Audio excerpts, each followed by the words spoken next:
খারাপ করেছে নয়, জিনিসপত্রের দাম বেড়েছে, বাড়িতে কাজের পরিমাণ কমেছে, ছেলেদের হাতে কাজ নেই, মেয়েদের হাতে কাজ নেই, মেয়েরা লেখাপড়া করতে যাবে, সেই যে পরিবেশ যেখানে শান্তির দরকার সেই শান্তি নেই। আমরা রাজনীতি এই জন্য করি না যে কে মুখ্যমন্ত্রী হবে কে প্রধানমন্ত্রী হবে, আমরা রাজনীতি এই জন্য করি যাতে আমাদের জীবনের কথাগুলো, আমাদের জীবনের মানের প্রশ্ন, আমাদের জীবনের বেঁচে থাকার প্রশ্ন নিয়ে আমাদের প্রতিনিধিরা সংসদে বিধানসভায় সোচ্চার হয়। যদি সেটা না হন তাহলে রাস্তার লড়াই করতে হয়। আমরা রাস্তার লড়াইও করি, আমরা বামপন্থীরা সংসদ বিধানসভাতেও লড়াই করি, আবার আপনারা দেখেছেন আদালতেও আমরা লড়াই করি। তো যেখানে লড়াই সেখানে বামপন্থীরা পায়। আমরা চাই এমন একজন সাংসদ যেখানে নির্বাচিত করতে, সেই সাংসদ আপনাদেরকে রাজনৈতিকভাবে প্রকৃত কথাগুলো জীবনের সেটা নিয়ে বলবে। বলুন তো, আমাদের হাওড়া সদর লোকসভা কেন্দ্রে গ্রামের পর গ্রামের ছেলেরা আজকে আমাদের রাজ্যের বাইরে চলে গেছে। তারা কেউ জরির কাজ করছে, কেউ সোনার কাজ করছে, কেউ কাপড়ের কাজ করছে, কেউ এমব্রয়ডারির কাজ করছে। আমাদের এখানে প্রচুর মা বোনেরা আছেন এই রেলগেছিয়াতে, কোনাতে, লিলুয়াতে, যারা ওই ছোট ছোট প্লাস্টিকের ফুল লাগিয়ে তারা দিনে হয়তো 100টা একজন ঘুষ নিয়েছেন টাকা আর ভোট দেওয়ার সময় পালিয়ে যান লোকসভা, আর একজন তৃণমূলের বিরুদ্ধে আমরা বলছি, আমরা বলেছি যখন আমরা ছিলাম তখন এইভাবে হতো না। আমাদের আমরা যদি আবার সেই জায়গাটা ফিরে পাই, প্রথম প্রায়োরিটি হচ্ছে শ্রমিকের ওপর কোনো শোষণ চলবে না। মালিক আমাদের শ্রমিকের পক্ষে আমরা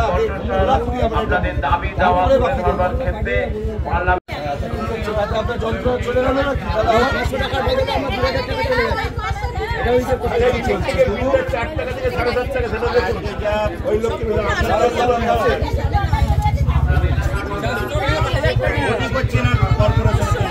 আবার এই জায়গায় বলছেন নেই মামা, নেই মামার থেকে খানা মামা ভালো। তো খানা মামা নিয়ে থাকবে নাকি আরেকটু ভালো কিছুর জন্য যাবে? তার জন্য দেখতে হলে তো ভোটটা দিতে হবে। যে সাংসদ তারা নোট নিয়ে গেল তা সবাই ভালো বলবেন না, সবাই ভালো বলছেন কেন? এইখান থেকে তো ভুল, সবাই তো ভালো নয়। যে লোকটা ঘুষ নিল সে ভালো হতে পারে? নয় তো। তাহলে ইউটিউবটা খুলুন, আপনার হাওড়ার সংসদ ঘুষ নিয়েছেন তারপর বলুন সবাই ভালো। ঘুষ যে নিয়েছে তাকে ভালো বলবেন না, যার বাড়ি থেকে কোটি কোটি টাকা উদ্ধার হয়েছে তাকে ভালো বলবেন না, সবাই ভালো বলবেন না।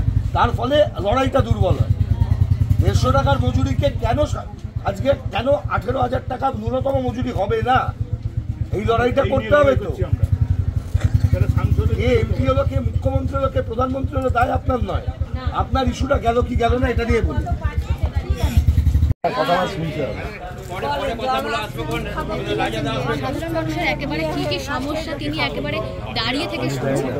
বার্ধক্য ভাতা দিচ্ছে না,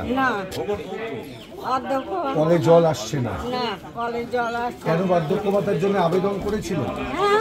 আছে আবেদনের কাগজ সঙ্গে আছে? সেটা কোথায়? কে নিয়ে গেছিল? মানে আপনার আবেদন কারা নিয়ে গেছিল? কিন্তু সেটা দেয়নি এখনো পর্যন্ত। ওনার নাম, আপনার নামটা বলুন তো, গাড়ির নাম্বার একটু লিখুন তো, নোট করুন তো।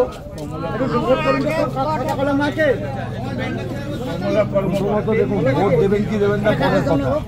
বার্ধক্য ভাতা যখন সরকার এখানে চালু করেছে তার হকদার আপনিও, ঠিক আছে?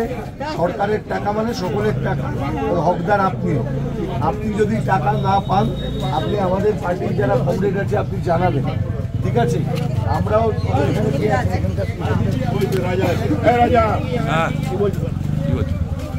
ওনার ডিটেলটা নেবেন, ওনার ডিটেলটা নেবেন। কমলা কর্মকার, তোমার কাছে আমি আসবো, আমি দু একদিনের না আজকালের মধ্যেই তুমি আমাকে ডিটেলটা দেবে, আমি কথা বলবো।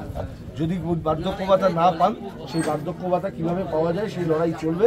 ভোটের লড়াই তো হবে, কিন্তু বার্ধক্য ভাতা, লক্ষ্মীর ভাণ্ডার, যা কিছু সরকারি স্কিম আছে সেই টাকা যদি একজন মানুষ পান আর একজন মানুষ না পান তাহলে যিনি পাচ্ছেন না তার জন্য যে লড়াই সেটাও লাল ঝান্ডা করবে। কাজটা যদি তারা দাঁড়িয়েছে আশীর্বাদ। বাম মনোনীত সিপিআইএম প্রার্থী কংগ্রেস সব্যসাচী চ্যাটার্জি মিছিল সহকারে আপনাদের মধ্য দিয়ে এগিয়ে আসছেন। আপনাদের সঙ্গে পরিচিতি লাভের জন্য আপনারা রাস্তার দুধারে অপেক্ষা করুন। আপনাদের সঙ্গে পরিচয় করবেন তিনি এবং আগামী লোকসভা নির্বাচনে বাম মনোনীত সিপিআইএম প্রার্থী কংগ্রেস সব্যসাচী চ্যাটার্জিকে কাজ না করে তারা চিহ্নে ভোট দিয়ে বিপুল ভোটে জয়ী করুন।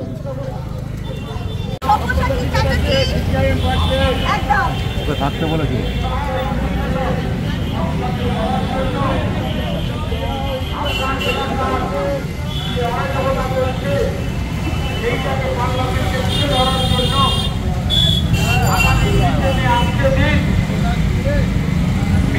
বিপুল ভোটে কাছে আসেনি তারা চিহ্নে ইভিএমে প্রচার দিতে বিপুল ভোটে জয়যুক্ত করুন। বন্ধুগণ, হাইকোর্টের বিশেষ আইনজীবী কংগ্রেস সব্যসাচী চ্যাটার্জি নির্বাচনে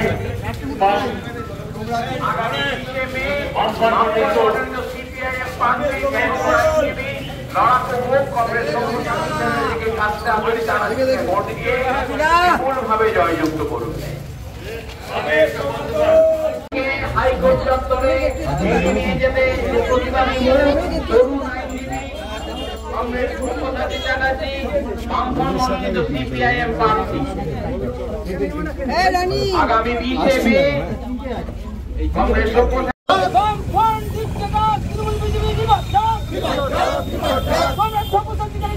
জেলা সম্পাদক মন্ডলীর সদস্য কমরেড উত্তম বেরা শুভেচ্ছা অভিনন্দন জানাবেন।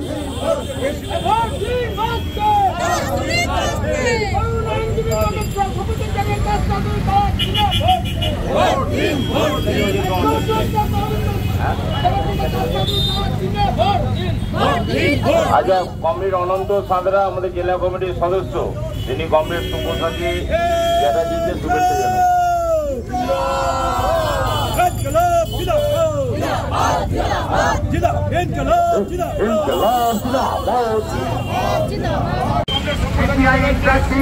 কংগ্রেস সব্যসাচী চ্যাটার্জি উনি আপনাদের মধ্যে এসে গেছেন, আমাদের মধ্যে উনি পদযাত্রা সহকারে আপনাদের মধ্যে এগিয়ে আসছেন। এই পদযাত্রায় আপনারা অংশগ্রহণ করুন এবং আপনারা দলে এসে তার সঙ্গে পরিচিতি লাভ করুন। উনি আপনাদের সামনে আসছেন।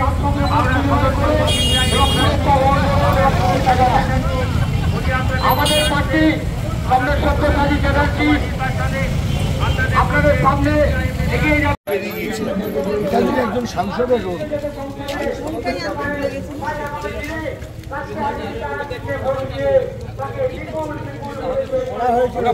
বাচ্চাই জানে তো বলতে চায়।